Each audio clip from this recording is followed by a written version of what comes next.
Well, look, I support.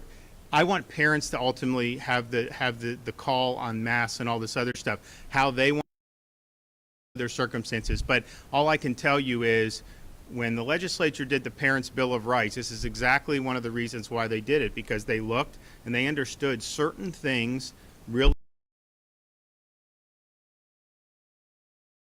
particularly after last year in Florida, where you had no meaningful difference between districts that forced masks and districts that didn't.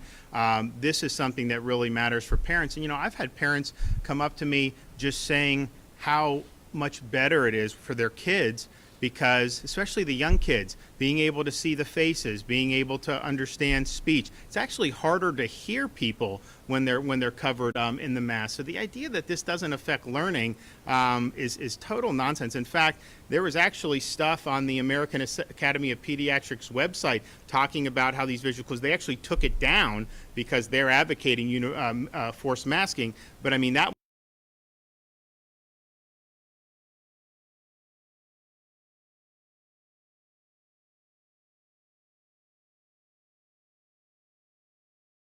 fortunate. Now, the fact that someone pulled their kids out of school, it just shows you they feel strongly about being able to make that decision.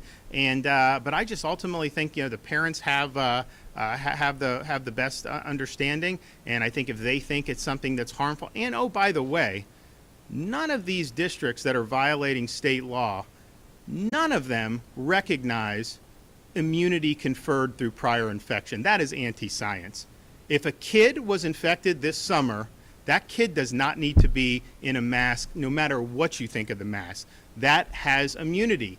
And so if you're not recognizing that basic, clear scientific fact at this point, it just shows you that this is more political than it is. You're not following the science. You're not following the science if you're quarantining a healthy kid who's already recovered from COVID in the past. You're doing things more in tune with your agenda. So if somebody, especially some of these younger kids that have already recovered, there's no way to be imposing any mandates on them.